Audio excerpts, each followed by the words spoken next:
Thank you. So, well, that was good. That was great. I'll leave plenty of time for questions.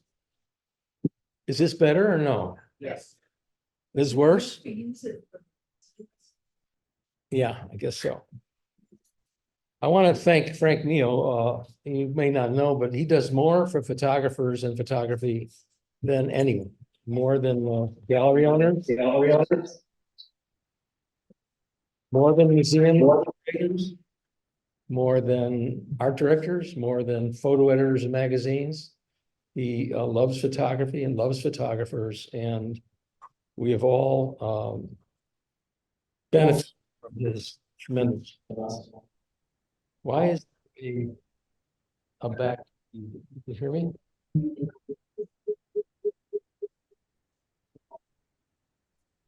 Well, no one else can hear us.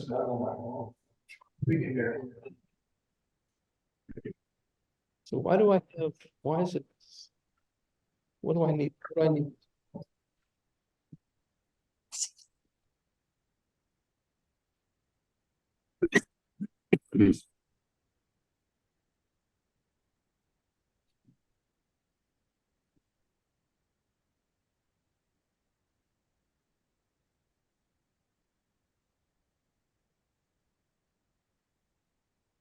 Let's see if you did it. You know, get this. Oh, you did it. So I'm going to talk in three parts. I'm going to talk about creativity and talk about this little box of chocolates, and then take a little break. And I'd like to show you some work I've done in the last 6 months.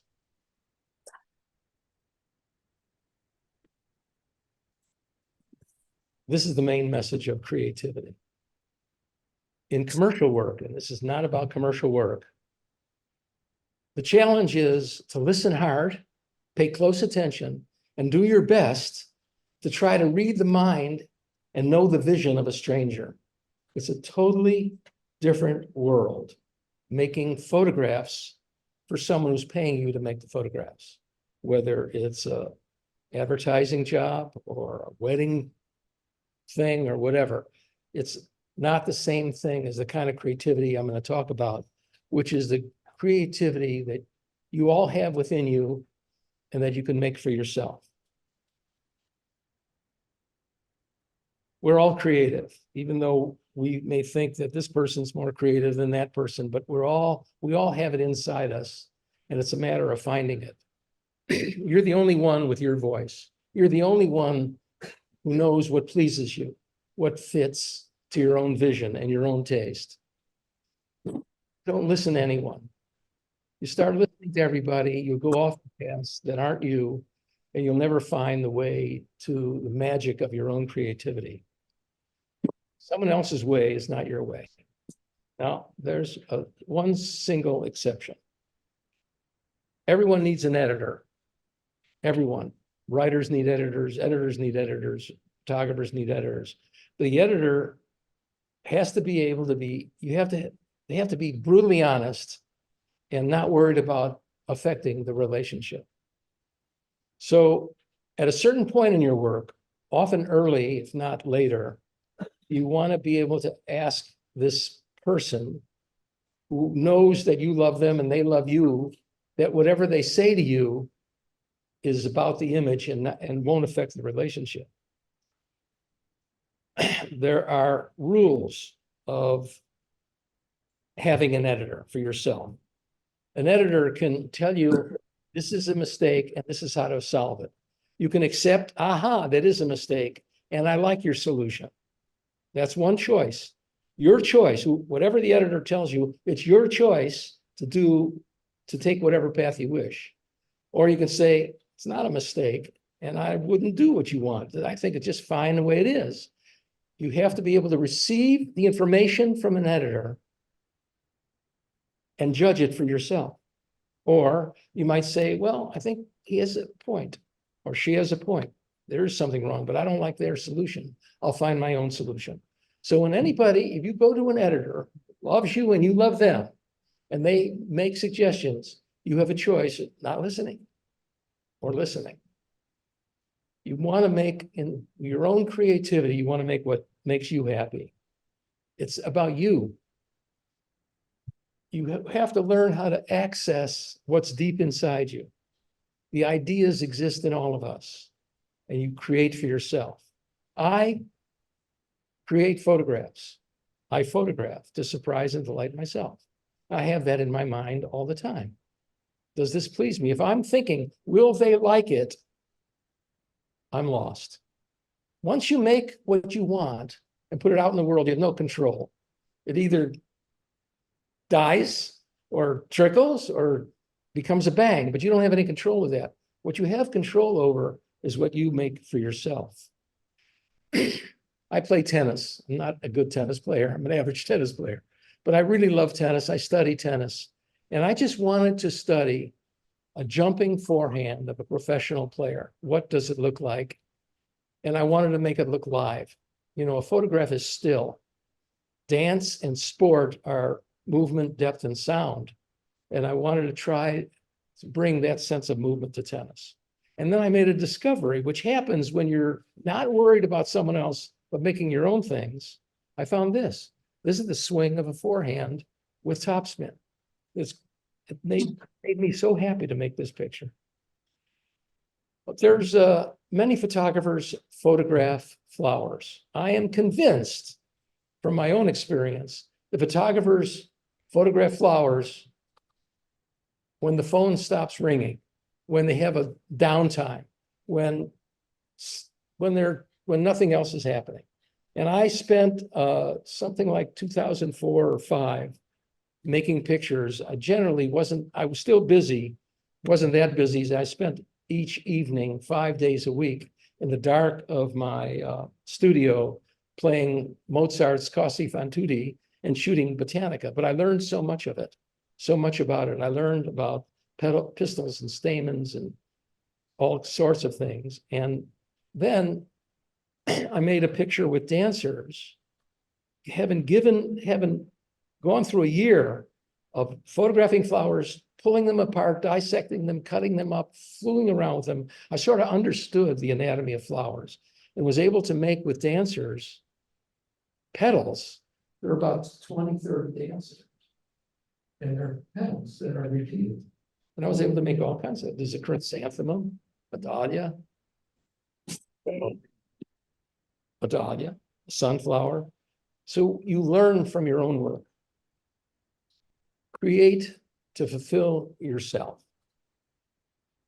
Create to discover what's inside you. And when you do that, and when you aren't thinking about what anyone else is thinking, you learn about who you are. You learn about what pleases you, where your taste is, what you like. You learn what you need to learn. It says Port Love for lunch. Can I do that? Sure. Do you hear that? You didn't hear this? Okay, good. You're talking Let's see. So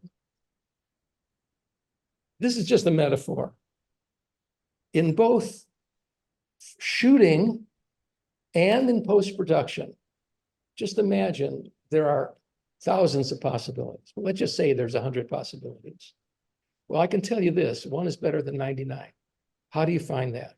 So when you shoot, Drive when you're doing 7 miles. when you're, That's 25 miles. how do we get rid of that sound? Anyway, I got it.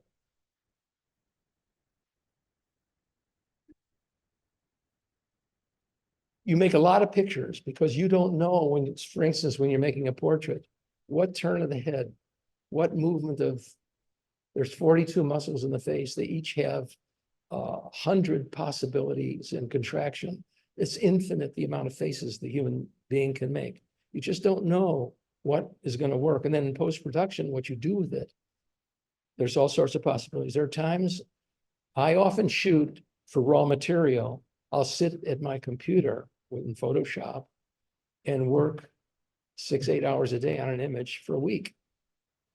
There are times when I haven't found that one thing. That's pretty good, it's pretty good. I'll put it away and I'll take it back. And there are times when I just give up. So it's important to try lots of things. Take paths that haven't been made before. Create what hasn't existed before. That's my personal goal. I want to make images that I and no one else has ever seen before. For example, dance. I can teach anybody how to make this picture. It's not so challenging. I could have used a directional light with fill or no fill. I could have rim lit her. I mean, the secret, a photo is only as good as its weakest part. And if you photograph an average dancer, the best thing you can get is an average picture. Well, she's a world-class ballerina. So that was, all I had to do was put the camera in the right place. If I wanted to make her look taller, I put the camera about knee height or thigh height. She looks tall and glorious and magnificent. So that's the key to making a dance picture. This is from a casting. They're all dance pictures. They're all good. But if you go look for dance pictures, there are millions of them out there. How do you make pictures of dance that no one has seen? And that's my challenge. And it's not easy. Dance, as I said before, is movement, depth, and sound. Movement, depth, and sound. I want to be able to hear it and see the movement and sometimes feel the depth. And so I have used various techniques that I'm experimenting with, playing with, to try to find imagery of dance that I haven't seen before.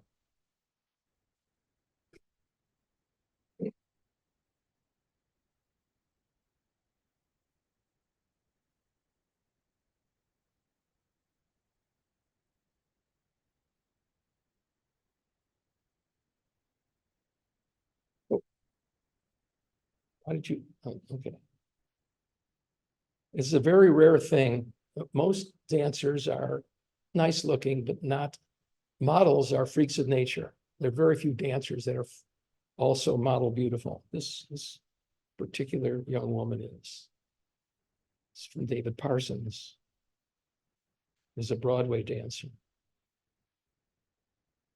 Do you ever go to Broadway and see musicals? There's one male dancer, Raymond Baynard, who's 6'3" and has his muscular body, much different from all the other male dancers on Broadway. And when Beverly and I went to see MJ, there he was. When I go to see dance, I use binoculars. I'm looking at everybody very close up.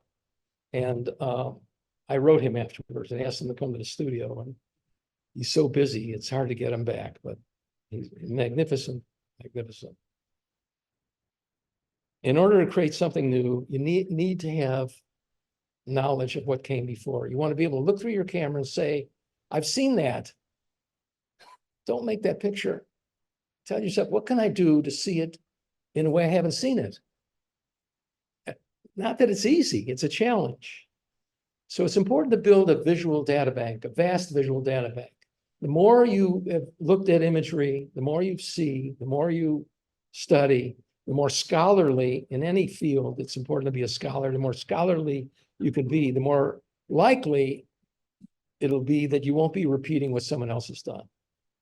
So my initial way of learning photography before the internet became so easy to see everything was through books. I have probably 2,000 photography books, every one of which I've looked at quite carefully, quite closely. But what you can do now is make screen grabs and have a file. They're all very low res. You can have 10,000 and it won't take up much space at all. You see an image that's either an idea or something fresh or something, or an inspiration, you make a screen grab and then you put it into one of your categories: portraits, landscapes, night, day, sun, children, whatever your interests are. There could be 50 categories, and fill those folders with screen grabs. And then when you do a shoot, go visit the screen grabs. Renew your knowledge of what you've seen before. It's very important to do. And I have a vast file of screen grabs. There are no mistakes in creativity. if something doesn't work, you learn something. There are no mistakes. I'll show you some examples of mistakes that occurred that were gifts from the creative gods. I was doing this photograph of some dancers from college competing in the South. And one of them, we said, we're going to do a Beyonce photograph. And she had a hat on. And I said, imagine you're singing and you're singing the last note. And I said to her, bend backwards, more, more, more, more. And her hat fell off. You can even see her hand is face down. It wasn't to catch the hat. I was there with the shutter and I clicked the hat. I never would have thought of this, but it came out to be sort of magnificent. And it's an idea from which I learned. We did a beauty shoot with meringue. Meringue is sugar and egg white mixed up together. And we figured out a way to put meringue around a model and made beauty. Well, makeup artists can't keep their hands off the model. So you have to say to the makeup artist, enough already, it's good, it's great. But the makeup artist came, we had the meringue around the model, she was all ready. The makeup artist came with liquid lipstick and was putting it on her lips, and sure enough, blah, blah, blah, blah, and she went, ah, like this, and the food stylist went, ah, like this, and they were about to come and cover it all up. I said, no, wait, this is a gift. I asked the model, look at it suspiciously. And there was the picture. It was a mistake, but it was heaven. You know what kintsugi is? Somebody here knows what kintsugi is. Kintsugi is the result of cracked ceramics in Japan filled with gold. It's an art form. That's a way of really embracing mistakes. So I've said this. Can you read that back there? People say copy. It's okay to borrow ideas.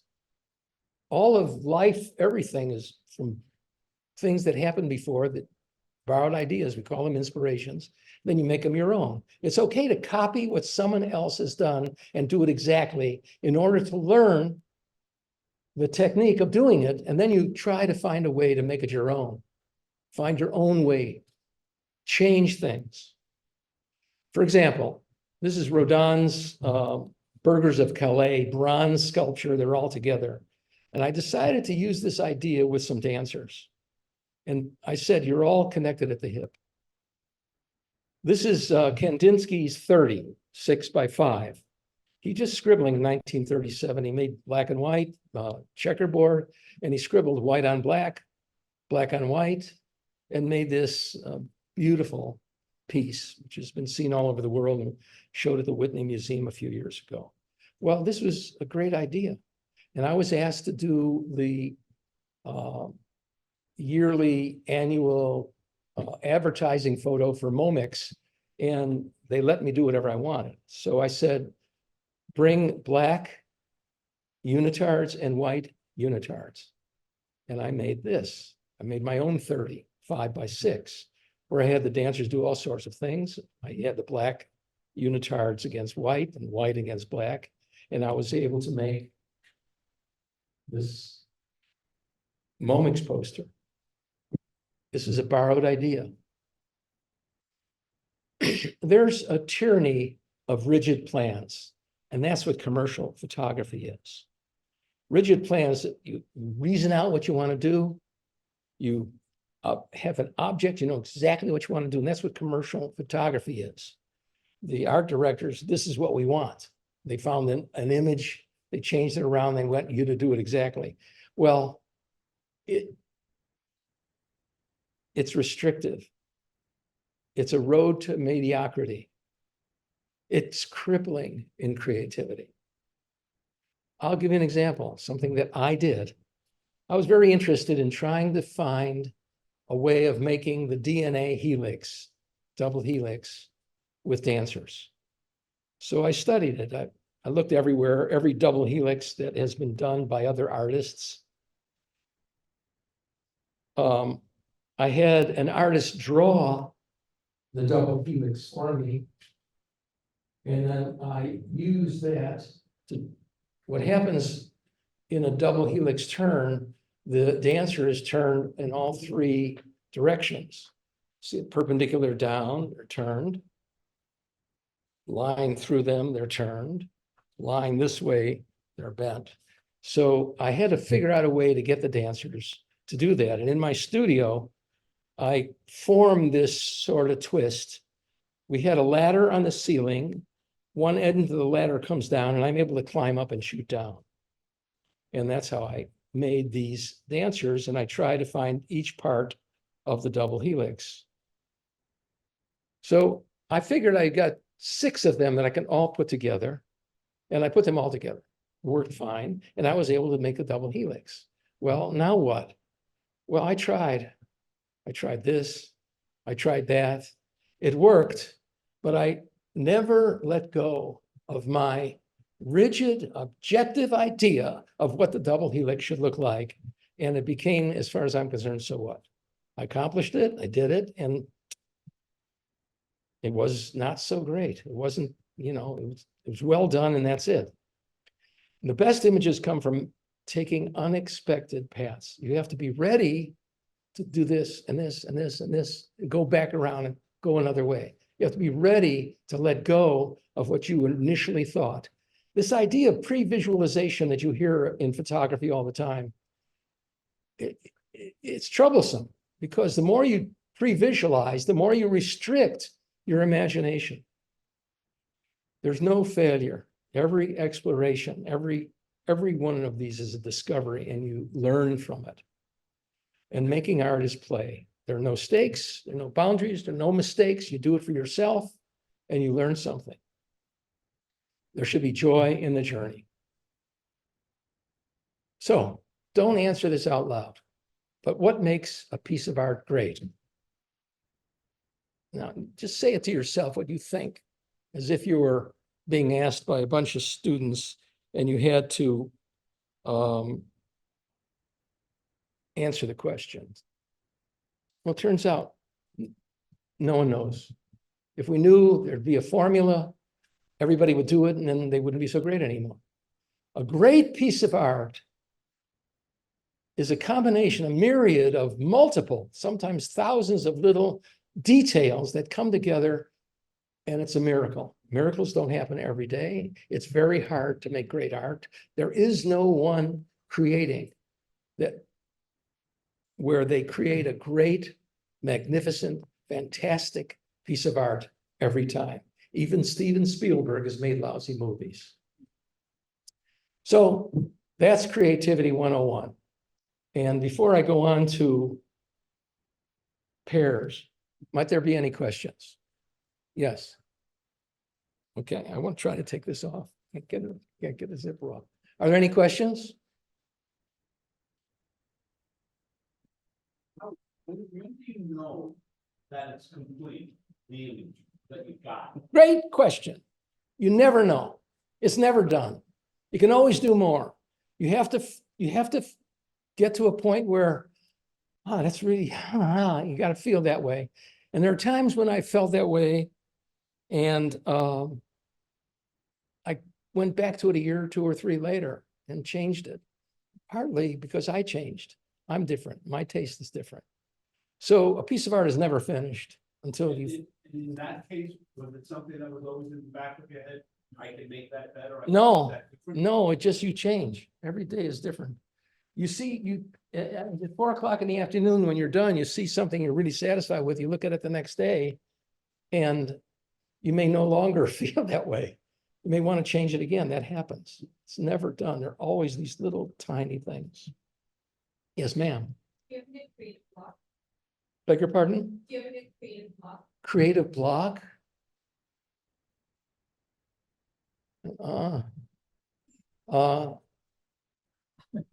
You can always try something, there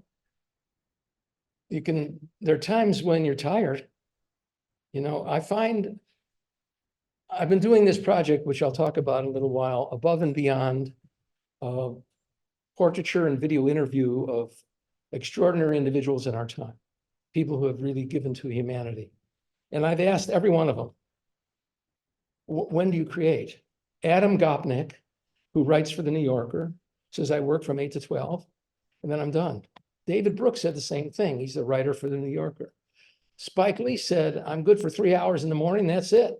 So there are times when you have more energy to create, and there are times when you just don't feel it. But I wouldn't call it block. Anything else? Yes, Yeah, I wanted to get technical, Beyonce shot, yeah. so a couples, so you are tethered, you saw the shot, like you saw the result. As soon as you- I was clicking pictures, back, click, click. The hat And you go up. got it, keep going, or you got it, No, I had to do it again and again. yeah, okay. And is it minimal, and so real technical, is it minimal front light there, or is it lit with a good amount of fill and you dump it down later in post, or it looked minimal detail front from here, is that, I wanted to make it sort of silhouette-y. okay, but you can shoot it that way, I did. okay. But you never want to shoot so black is black and white is white. Right, You always want to have information in the lights and information in the darks. And then nowadays, with current digital cameras and computers, you can take detail out of anything. no, absolutely, that was what I was looking. Well, And how old is that image? When did you shoot it? And what system? I shot it with a Hasselblad, Hasselblad, about 10 years ago. Thanks. You're welcome. That's a good question. Anybody? Yes, sir. Any advice for somebody that went with commercial photography, even though we in the social media, iPhone, artificial intelligence? Now, I wasn't going to talk about commercial photography other than to answer this question. Create for yourself, become individually special. And then the world will see it and perhaps you'll get hired. How to get hired, that's Frank Mio's venue, and you can ask him about that. So let me go on, okay? What's a diptych? I would say a few of you know what a diptych is. Anybody know what a diptych is? Well, the word diptych came from Roman Catholic altarpiece art, where there were two pieces of art, two sculptures, two paintings, two sketches that were related. Here, the birth of Christ and the death of Christ. But diptych has come to be known as any two images that somehow are related compositionally, related in color, related in graphic design, related in what the message is, but related. And that's how this book, Pairs, came about. Now, I'm not here to sell you the book. It's almost sold out. I'll show you how you can get, I think there are about 24 copies left if you want. But that's how this book came about. And I'm going to talk about this book, Pairs, which Beverly and I did together. And we spent a year doing this. And it was joy in our journey. So this is a diptych. This is Jane Lynch playing around.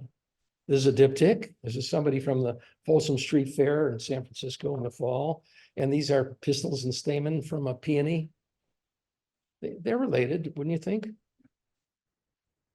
Is this a diptych? Sure. I mean, there's color, there's roundness, there's floating. There's all sorts of things that put these two images together. So these are diptychs. And although these are pairs on their own, it's a diptych. Maybe just the red dress, maybe a man and a woman, Oscar de la Renta and his model. And this is a diptych, just a different interpretation of the same image.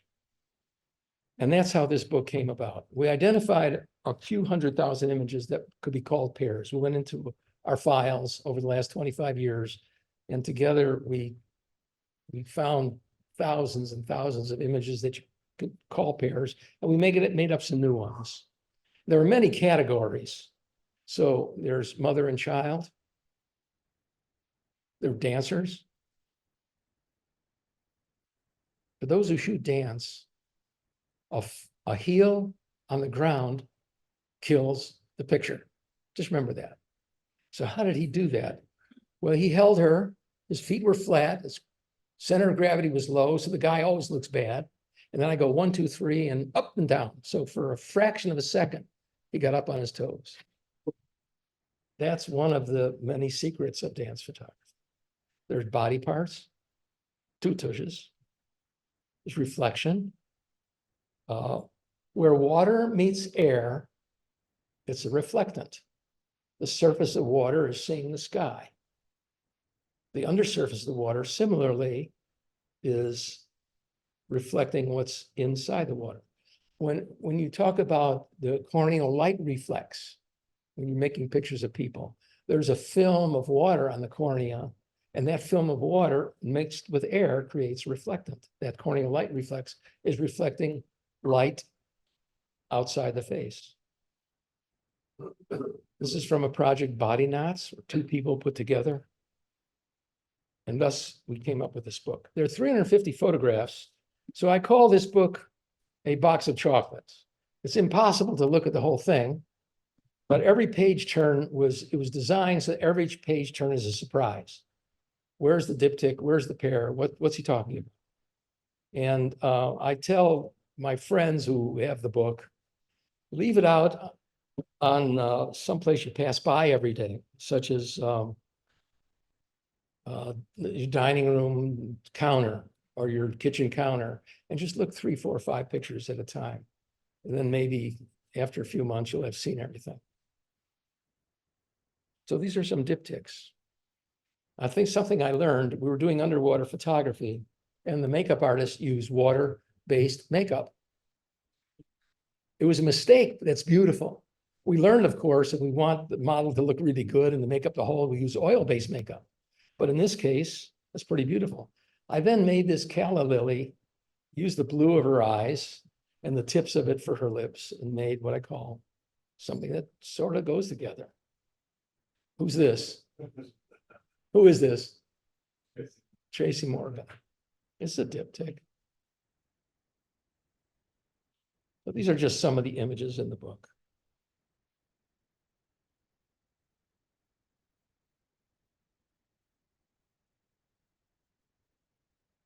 Beverly and I made it so that it would be an entertainment. So that each page is a surprise. This is the study of a backhand, Paul Rose, pro here in New York from Jamaica, wonderful guy. I don't know if you exactly call this pair. I can call this pairs, right? These are the Cheeto guys at the Folsom Street Fair.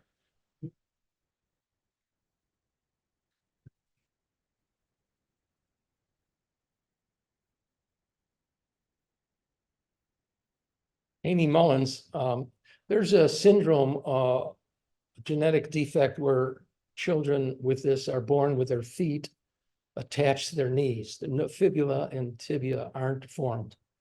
And so they become little people. And the treatment at 1 year of age is to amputate the feet, fit them in prosthesis, and they become walking and they become normal. And she became an Paralympic athlete, broad jump and sprint, and now is a motivational speaker. Great human being. Rhythmic gymnasts have flexibility like nobody's business. I did a book on boxing, and after that, I got a number of calls to make boxing stuff. And they were doing a movie called, what was it called? The Grudge Match, yeah, with De Niro and Stallone. They were really nice. It was a lot of fun. You know who these guys are?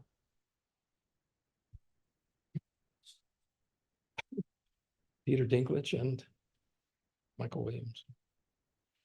And I did the Pietà with Brooke Shields and a dancer from the New York City Ballet, Sebastian Marcovici, and 2 other dancers.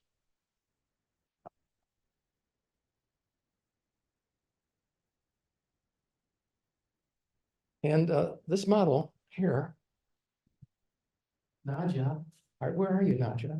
There's Nadja. She didn't know she was going to be here. And I didn't know she was going to be here, but what a lucky coincidence. Nadja is a little genius underwater. Not only is a truly beautiful person, and Betsy Johnson loaned us clothes and we made these fashion images.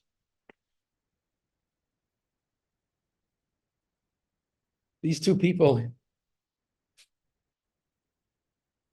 two girls, pumped together like a body knot.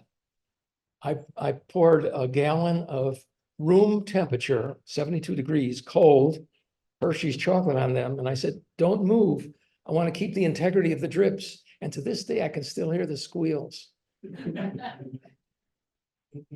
you sort of see what happens here.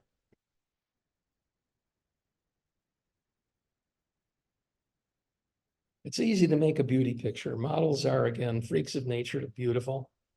And it's easy if you have good hair and good makeup. The model has to almost do nothing. The lighting almost doesn't matter, although it can help if it's special. But what else can you do? And some of these pairs are intriguing to me. Don't you think?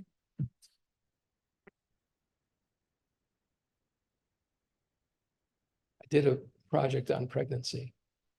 It's one of the images. I asked a small dancer who was 4'10" to find a giant. I said, find a giant. After about a month, she found the giant. And we made pictures. So that's the book Pairs. And if you want to get a copy of the few that are remaining, we made a link. Go to my website and get this link to the publisher, pairs.howardschatz.com. So this is what I'd like to do. Let me take any questions and then we'll talk, then we'll take a little stretch and then we'll talk about new work. So please. How did you make the transition from film or regular to Photoshop? I don't know. You should live slowly, gradually. It was tough, but I stopped using film, I don't know, about 20 years ago, 25 years ago, I don't know.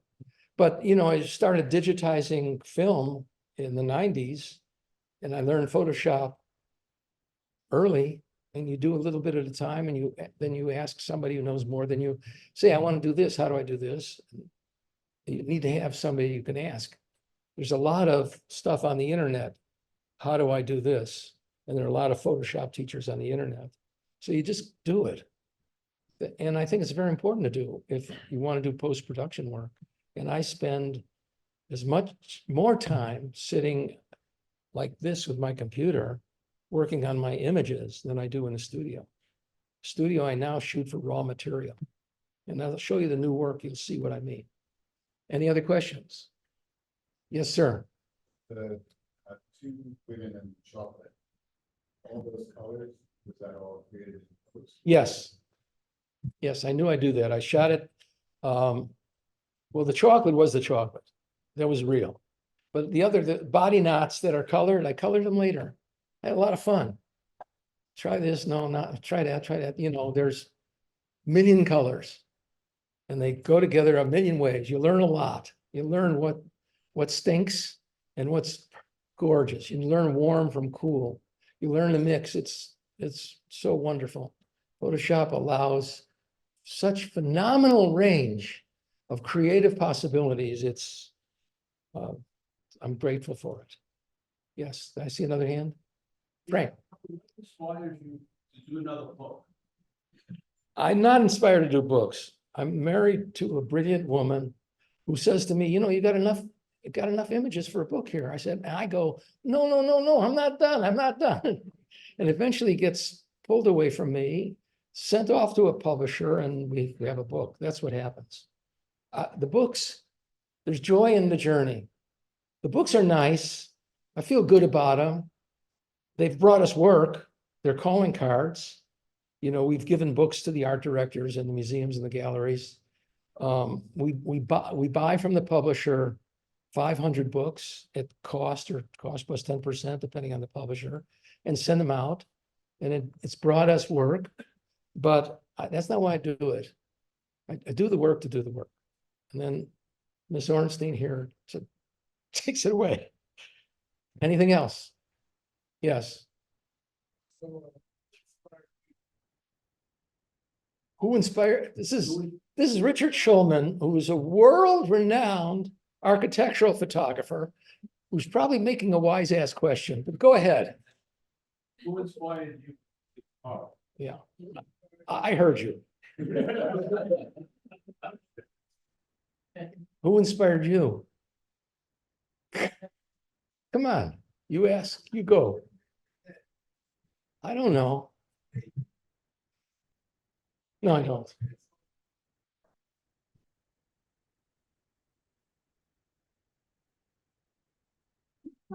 I found something that really, really makes me happy. It makes me want to live longer, much longer, so I can continue to do it. So that's pretty good. Is there another question? I've Yes, been following you for at least 25 years since I saw a lot of the early stuff. You're that old? Communication on it. And you've been a major inspiration. Thank And I believe your background comes from eye doctor, optometry. Am I wrong? yes, I am wrong. yes. Okay, Optometrists fit glasses. I was a retinal surgeon. thank you. Would you educate us for 30 seconds on like, so when did you make that swap? Is this interesting to answer this question or shall? Well, I think what's interesting is what the visual orientation that's necessary for both. That's the link. And that's where it's spending 30 seconds. Everybody needs an editor. I've had a camera since medical school and I made pictures all the time. Why? I don't know. I carried a camera everywhere, photographed everything, just really enjoyed it. And then all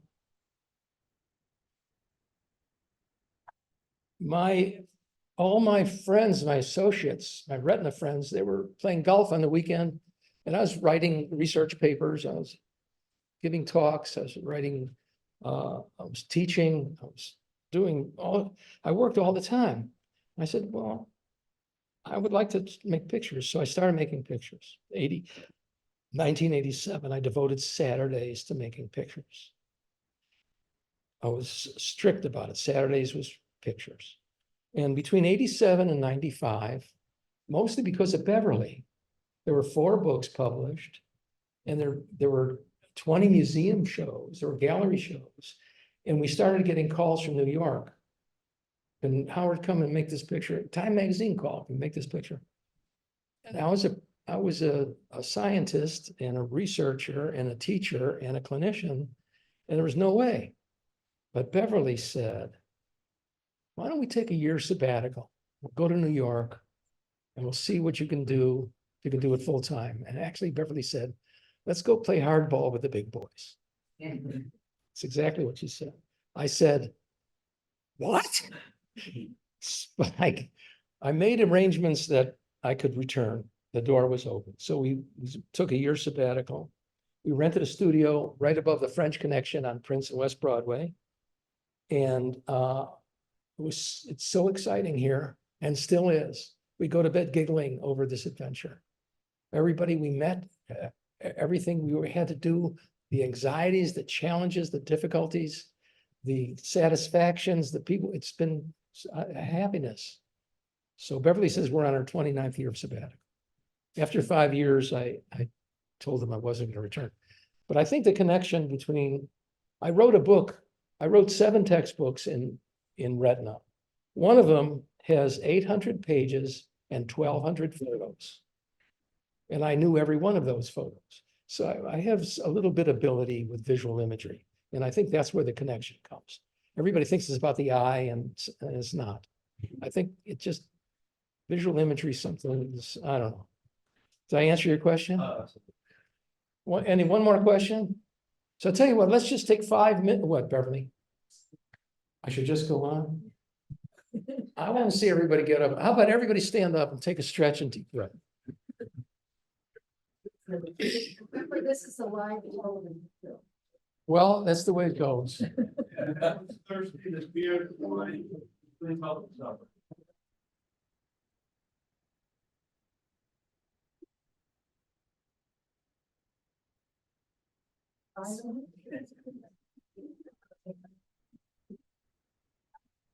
Just to remember your, it's a live television.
Yeah, so. I never.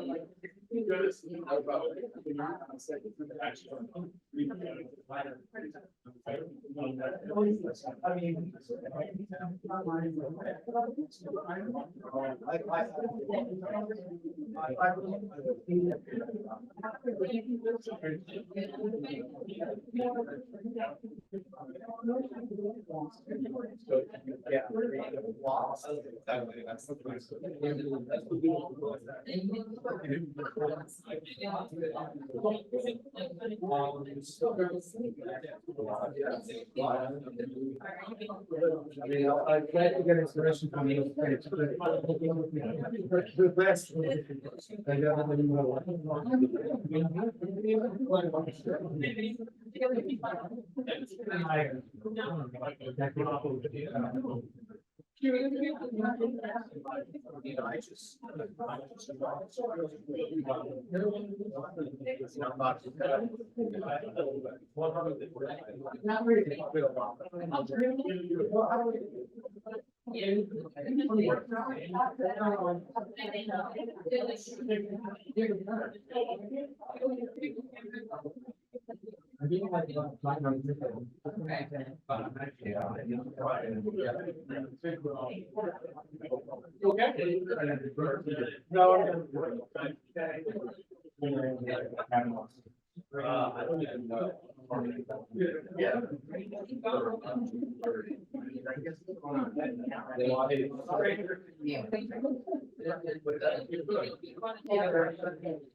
You missed the smell of development. You missed the.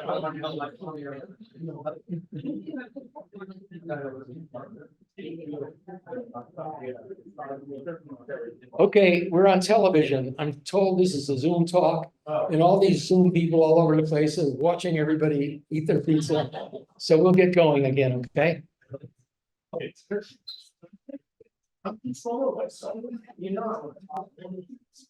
I'm glad we took a break.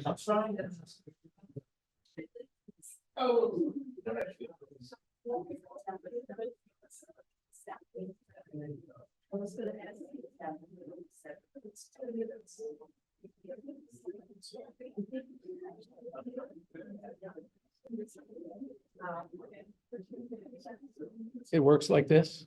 It works pretty well. Okay, we'll resume. Before we resume, are there any other questions? Anything else anybody would like to? Okay. I'm project driven. I work on projects. The reason it sort of works on multiple projects is The hardest thing in photography is accessing the subject material. I did a book on athletes 20 years ago. To get the professional athletes to the studio was the hardest thing. So the Olympic athletes were impossible in the summer during that 2000 Olympics, but after that, they were easy. But if you can access an athlete or two or three or four a week, what are you going to do the other days? So then there's another project that you have to access. So in project driven, there's 3 or 4 or 5 projects going on all the time, overlapping. Some take longer than others. So I've been working on a project on the NFL. Of all the projects I've done, this is the most daunting and difficult. Why? Because between July, when training begins, and Super Bowl, the coaches have these guys locked in. Can't get them away. They sometimes have a day off, and Jets and Giants have come to the studio. During the off season, after Super Bowl to July, they live in Florida or Arizona or California. So in order for this project, I've got now 35 or so football players that I photographed over the last few years. In order to get this, I need 100 to make it a real, true project or more. We're going to have to go down to Florida next March and open a studio for a week or two and harvest. So why am I interested? It's called The Shape of the NFL. And I'm interested because you can't really see this. It's so lit. Anyway, the offensive linemen are generally 300 plus pounds, big, huge people. They have 2 functions. One is to keep defensive linemen out and protect the quarterback, and 2, to make openings for running backs. That's what they do. The running backs can be any size, usually thick thigh, very fast twitch guys. This guy is 5'7", and Stevenson here is 6'0". And then the receivers can be any size. Often they're tall like basketball players, but sometimes they're just short, fast guys. So I'm interested in the fact that this is nature and nurture. They're born for the position, and they work to build into the position. Similarly, defense, the big linemen are ferocious people, 300 pounds, 317, 315, 269, Brandon Graham, defensive end from Philadelphia. And then there's the defensive backs, and they're like little gymnasts who can run sideways and backwards almost as fast as they can run forward. And then there are the linebackers, who are the best athletes of all. They have to be able to do everything, to rush the quarterback, they have to cover the pass. They're fast and strong. And so this interests me. So I've had these players, and how do you make pictures of football players in the studio? And so I've had a few missions. One is, what is their function? What is their movement? So what's this guy's position? Just looking at this, I know the position, but what is the position? He's a defensive back. He's covering a receiver and watching the quarterback. Is the quarterback looking this way? Is he going to throw the ball this way? So he has to run sideways. Bless one, Austin, his name is. He has to run sideways and keep up with the receiver while watching what the quarterback does. This guy is obvious, right? Any idea what this position is? Linebacker. Mosley, all-pro linebacker. This is a linebacker too, going for a fumble. And some of these have made into installations. These are fictional fantasy yearnings of a photographer who wants his work up in museums, and use those to do that. This is a defensive back trying to block a pass. And then I've looked at their bodies, and some of their bodies are spectacular, and the offensive linemen are generally quite round and big, and there is no structure. But this guy is a safety, and just amazing looking. Is another safety. And tattoos are very common among all athletes nowadays, basketball players, football players. This Bless One Austin again. I use these straps in the studios to simulate a workout. And I've enjoyed making portraits. These are beautiful guys. They're young men, 22, 3, 4, 5 mostly. And they work hard, risking their brains, and they're focused. But they're trained nowadays to really think about their futures. I've asked them, what do you want to do? What's the light at the end of the tunnel? And he talks about, I want to collect generational wealth through real estate. That's what he said. And center. Tyler Biadiz was a center for the Dallas Cowboys, and I think he's been traded. Where is he? Washington? Yeah. So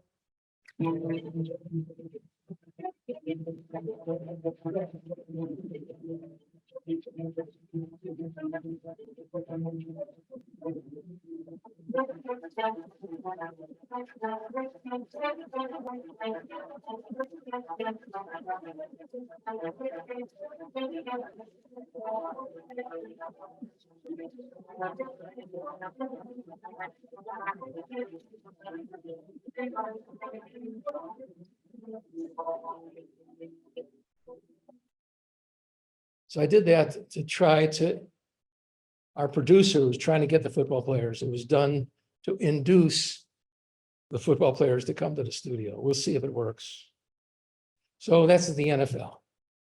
I really enjoy doing fashion work periodically. They're tough, expensive, challenging, and a lot of fun. And I did one recently with dancers as models. This was from the shoot. There's hair. There's a dancer, Camila Ferreira, ABT, ballerina.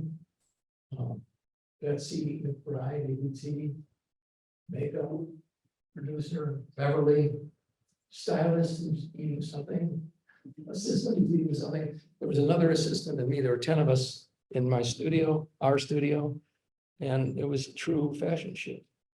So this is how I did this, and I'm letting you in on sort of methodology and technique, and I think you'd enjoy this. I went to the Met 3 times, 4 hours, 3 times over a few weeks, photographing everywhere in the Met, the galleries, the American Wing, the Temple of Dendur, the various courts, the lit court, the court next to the library, everywhere, the hallways. And I used these images, I chose images, and then brought them to the studio, printed them up, brought them to the studio, and they had the dancers fit into them. And I'll show you just how I did that. So this is Betsy McBride of ABT. Now the lighting was museum lighting, so it isn't so fancy. It comes from the ceiling. How did I do that? We had 4 lights in the studio hitting the ceiling as if it were a cloudy day. And that was the lighting. But then I was able to do this. I took that scene and made it this.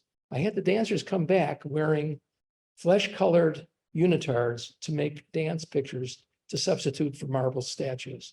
So that's Betsy McBride in the statues. This is the Temple of Dendur. This temple from Egypt. This is Betsy McBride, and that's the picture. I took away everything about the Met. I took away the temple, I took away the pictures, I took away everything. Tried not to say it was the Met. We called it Dancers in the Museum. I had a male dancer from Brooklyn pose as strongmen that I made into bronze. And in that same Then where you see that large light, that large window, I use that window to make these silhouettes of Betsy McBride. This is the front of the Met, to which I placed one of the images and a sculpture. A sculpture in marble. One of the three times I went to the Met, I went once with Beverly, once by myself, and once with Camilla, that's Camilla Ferreira, the dancer, and I had her walk across the floor of the American wing with this in mind. She danced in the studio, running across the studio. I made 100 images of her twirling and twisting and was able to make this picture.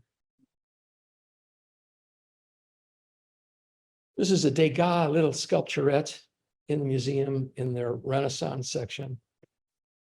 And one day when I was there, this group of students from Japan was getting a lecture about Degas and this sculpture, and I was able to make. I had Betsy do this. My assistant has a fan blowing the skirt. I did that and made the pictures on the wall. I want to say something. So the French rooms, they have rooms from England, from France, and all over. They're rooms with the furniture and the old French chateaus. They were dark. I made a huge ISO and I'm shooting. I couldn't get a tripod pass. I couldn't get a monopod pass. And I couldn't use a medium format camera. I had to use my Canon camera and hand hold the camera in this dark room under a high ISO. I'm shooting at 1/10 of a second. And you know, there's blur, there's shake. So I called Jeff Hirsch of PhotoCare. I don't receive any money from PhotoCare, and they don't give me any discounts. But what PhotoCare does on 22nd Street is give loving service. It's if you're a photographer and you need to buy equipment or ask about anything in photography that way, Jeff Hirsch at PhotoCare is an angel and a mensch and a great person. So I said, Jeff, I made these pictures, blah, blah, blah, blah. He said, Hasselblad X2D. I said, huh? He said, Hasselblad is making a handheld, like a 35mm camera, full frame, medium format camera that has 7 stops of stabilization and doesn't have much noise or grain in high ISOs. I said, can I use it? He said, sure, come over. I'll give it to you. He loaned it to me. I went back and I was able to reshoot all of these dark scenes and made crystal clear pictures, still at 1/10 of a second, but the camera stable.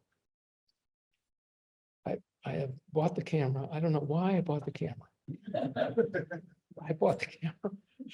I just when I was grateful. And it was, so this Camilla, so imagine there's a couch and I imagine Camilla on the couch. There's a picture, right? I made this picture of Camilla and I did this crystal clear furniture. And I had another dancer, Rachel Redding, come back to become nude sculptures, marble, like they've done in Roman times. And I made multiple images of her and made her into that picture on the wall. This is another one, and this was taken with the X2D camera of the French room with this nice desk. So how would I put a ballerina in this picture? Well, I had Betsy do this. I made like a desk in the studio and fit Betsy on the desk. It sort of worked out.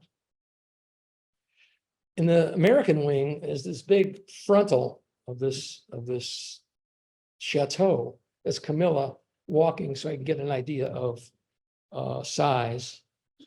And then I had Camilla and Betsy pose in 10 or 20 different ways. Now, how did they do it exactly right?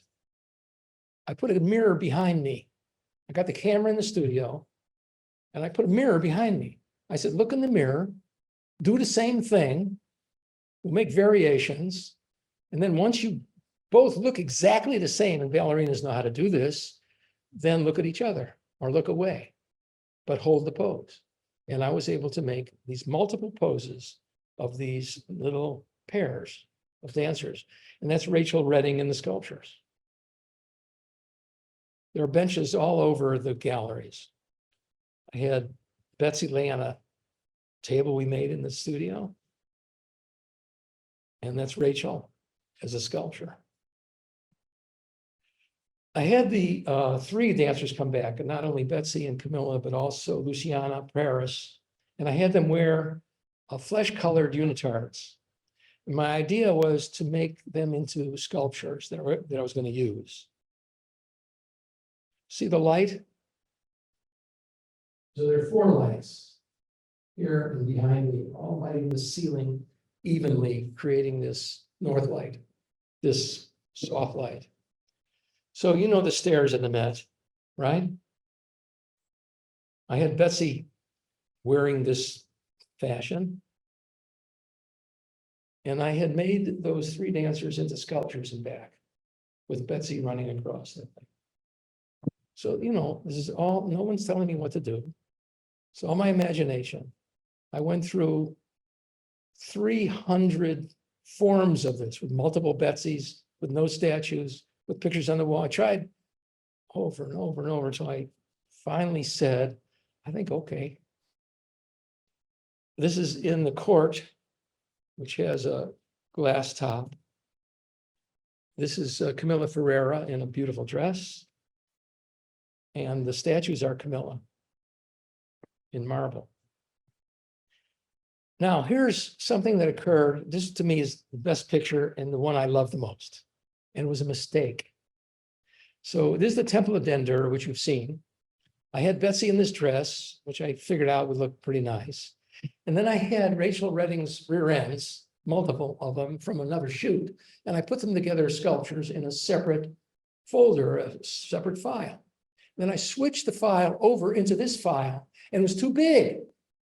So I started shrinking it down. I said, that's it. I had imagined that these 5 sculptures were small behind her. But my mistake of having moved an image that was too big for the original image, then I added the birds. So that's my recent fashion story, which will be published in a fashion magazine in Europe. I've been working on this project above and beyond portraits and video interviews of extraordinary individuals in our time. I've done 20. And if you want to see the interviews, are 4, 5, 6 minute video interviews, are very interesting from these really incredible people. And I'll show you one I did recently, but you may recognize some of them. Beverly bought me this pointer. So you know Leslie Stahl, who's this? Anthony Fauci, who's this? Billie Jean King, and there are other people we may or may not recognize. So we recently had Spike Lee. We sent invitations out, and you got to throw a lot of darts. In accessing people, you throw a lot of darts, and you hope to hit a bullseye. Sometimes it's 1 out of 100. Sometimes it's more than that. But Spike Lee called himself. Spike, I'm in. And so I made pictures of Spike Lee. Before I make a portrait of somebody well known, I research every portrait that I could find. And the internet is very helpful for that. He's got hundreds and hundreds and hundreds of pictures of him. So I said to myself, what can I do that hasn't been done before? And I've not seen this kind of picture of him, nor this. And he was really a nice, regular guy. He had a show in Brooklyn of all his stuff. He collects all kinds of photography from Black culture. And he was showing me on his phone the images. We did this just before the interview. And he said, let me have one of your books. And so I signed the book Pairs for Spike Lee. And I'm going to end with this dance pairs. I'm still working on pairs and trying to find ways to make pairs of dancers in ways that you haven't seen. So these are 5 or 6 recent images.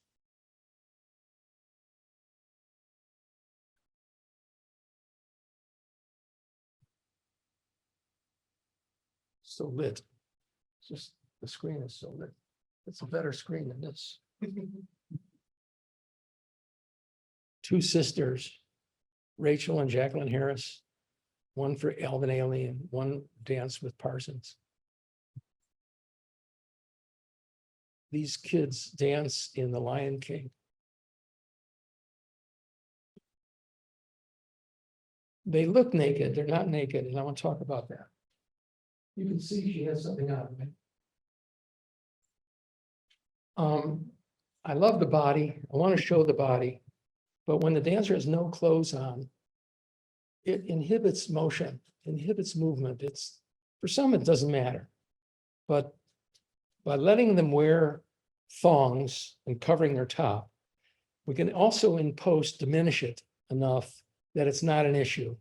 She was wearing something black, I made it skin toned, so that you can still sort of see the form of the dance and the form of her body without it being nude.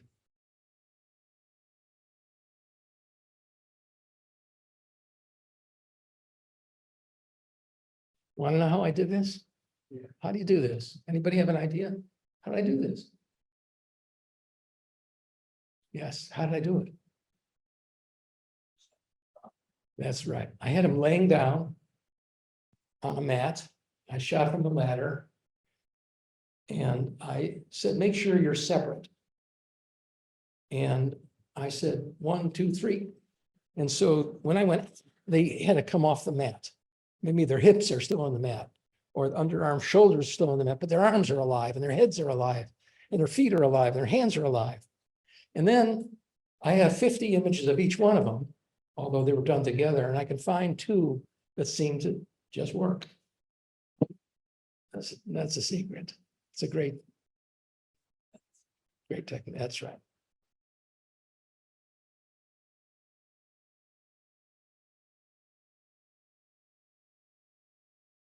So I'm gonna end with, you can go to my website. I post every week a photo. It's free. It looks like this. This is week 11. Says a photograph and what the photograph is. You can sign up. I suggest you do. Thanks, Frank. Thank you.